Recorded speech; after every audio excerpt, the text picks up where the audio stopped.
2026-yil 5-mart soat menlari 10:00.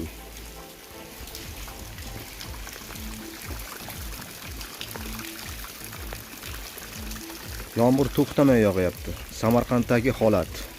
Diqqat qiling, O'zgidromet agentligi O'zbekiston bo'ylab 5 va 6 mart kunlari kuchli yog'ingarchiliklar, sel suv toshqinlari qaysi hududlarda bo'lishi haqida ma'lumot berdi. Assalomu alaykum, hurmatli tomoshabinlar. O'zbekistonda va jahonda sodir bo'layotgan so'nggi va eng shov-shuvli xabarlarni o'tkazib yubormaslik uchun hoziroq kanalimizga obuna bo'lib, like tugmachasini ham bosib qo'yishni unutmang. Diqqat qiling, O'zgidromet 5-martdan 8-mart kunlarigacha kutilayotgan ob-havo prognozini e'lon qildi.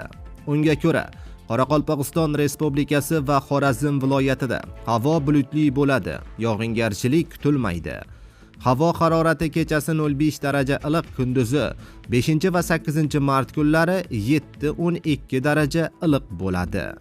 Buxoro va Navoiy viloyatida havo o'zgaruvchan bo'ladi.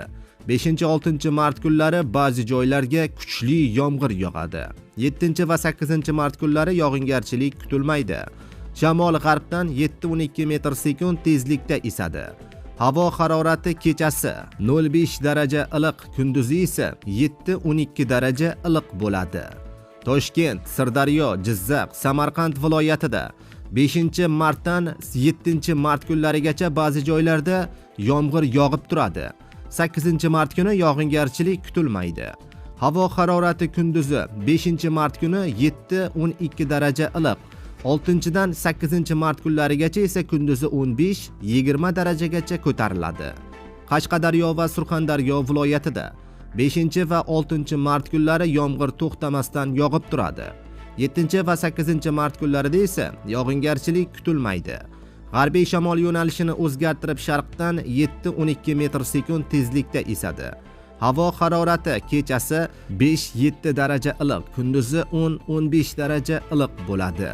Andijon, Namangan, Farg'ona viloyatida 5-dan 7-mart kunigacha ba'zi joylarda yomg'ir kuchli yog'adi. 8-mart kuni yog'ingarchilik kutilmaydi.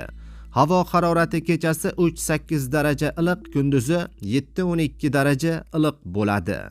Respublikaning tog'oldi va tog'li hududlarida havo o'zgaruvchan bo'ladi. Vaqti bilan yog'ingarchilik, yomg'ir, qor bo'ladi. 5-6 mart kunlari ayrim joylarda kuchli bo'ladi. Sel suv toshqin hodisalari ham yuzaga kelishi mumkin.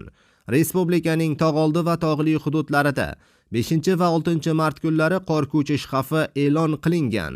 Ba'zi joylarga tuman tushishi mumkin. Havo harorati kechasi 3 daraja sovuq, kunduz kunlari 1-6 daraja iliq bo'ladi, deyiladi xabarda.